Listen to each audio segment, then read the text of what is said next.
সবাইকে স্বাগতম আমার চ্যানেলে। আজকের ভিডিওতে আমরা আলোচনা করব এক্সেলের এভারেজ ফর্মুলা নিয়ে। এই ফর্মুলাটি কিভাবে কাজ করে এবং কিভাবে এটি ব্যবহার করতে হয় তা আমরা উদাহরণ সহ শিখব। তো চলুন শুরু করা যাক। এভারেজ ফর্মুলাটি এক্সেলে ব্যবহৃত হয় একটি নির্দিষ্ট সংখ্যক সেলের গড় বের করার জন্য। গড় মানে হলো সকল মানের যোগফলকে মানের সংখ্যা দিয়ে ভাগ করা। এভারেজ ফর্মুলার সিনট্যাক্স গুলো হচ্ছে average, number one, number two ইত্যাদি হলো সেই সেল বা রেঞ্জ যাদের গড় আপনি বের করতে চান।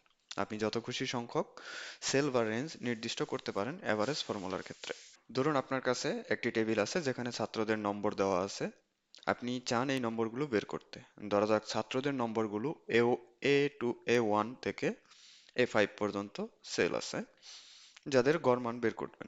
এক্ষেত্রে আপনি নিম্নবর্তী ফর্মুলাটি ব্যবহার করতে পারেন, যেখানে হচ্ছে এভারেজ এ1:এ5। চলুন আমরা ফর্মুলাটি ব্যবহার করে দেখি আমাদের এভারেজ ফর্মুলার মান কি বের হয়। সেক্ষেত্রে আমরা প্রথমে ইকুয়াল টু দিয়ে ফর্মুলা শুরু করব। আপনারা অবশ্যই জানেন যে যদি এক্সেলে কোনো ফর্মুলা লিখতে চান তাহলে সমান দিয়ে শুরু করতে হবে। সমান, আমি এভারেজ লিখলাম। লেখার পর এখানে আমরা এভারেজ বের করব হচ্ছে B2 থেকে D2 পর্যন্ত। ওকে, ব্র্যাকেট ক্লোজ করে এন্টার দিলাম, তাহলে আমার এভারেজ মানটা বের হয়ে আসবে। তো সেক্ষেত্রে যদি আমরা নিচের দিকে যদি ড্র্যাগ এন্ড ড্রপ করি তাহলে আমার বাকি যে রোতে নাম আছে ছাত্রছাত্রীদের, সেক্ষেত্রে সবার এভারেজ মান বের হয়ে আসবে। আমরা আলোচনা করব এভারেজ ইফ ফর্মুলা নিয়ে। এই ফর্মুলাটি ব্যবহার করে আপনি নির্দিষ্ট শর্তের ভিত্তিতে ডেটার গড় বের করতে পারবেন। তো চলুন শুরু করা যাক। এভারেজ ফর্মুলাটি ব্যবহার করে আপনি নির্দিষ্ট শর্ত পূরণ করে এমন সেলগুলির গড় বের করতে পারবেন। ধরুন আপনার কাছে একটি তালিকা আছে যেখানে বিভিন্ন পণ্যের দাম দেওয়া আছে। আপনি জানতে চান 100 টাকার বেশি মূল্যের পণ্যের গড় মূল্য কত। তো আপনি এভারেজ ইফ ফর্মুলাটি ব্যবহার করে 100 টাকার বেশি মূল্যের পণ্যের গড় মূল্য খুব সহজেই বের করতে পারবেন।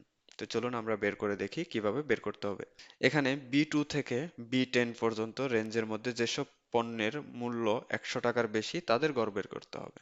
তো প্রথমে আমি বি কলামটা সিলেক্ট করলাম, মানে বি রেঞ্জ সিলেক্ট করলাম। তো যেহেতু আমরা 100 টাকার বেশি মূল্য প্রোডাক্টের গড় মূল্য বের করব, সেক্ষেত্রে আমরা ডাবল কোটেশন দিয়ে গ্রেটার দেন 100 দিলাম। এরপর কমা দিয়ে এভারেজ রেঞ্জ। এভারেজ রেঞ্জ হচ্ছে যে কলামটার আমরা যেই রেঞ্জকে আমরা এভারেজ করতে চাচ্ছি সেটা, ব্রেকেট ক্লোজ করলাম। আমরা আমাদের এভারেজ মূল্য 100 টাকার বেশি মূল্যের পণ্যের গড় মূল্য পেয়ে গেলাম। এভারেজ ইফ ফর্মুলাটি ব্যবহার করে আপনি সহজেই শর্ত প্রয়োগ করে গড় মূল্য বের করতে পারবেন। আমরা আলোচনা করব এক্সেলের এভারেজ ইফস ফর্মুলা। এই ফর্মুলাটি ব্যবহার করে আপনি নির্দিষ্ট কিছু শর্তের ভিত্তিতে ডেটার গড় বের করতে পারবেন। তো চলুন শুরু করা যাক।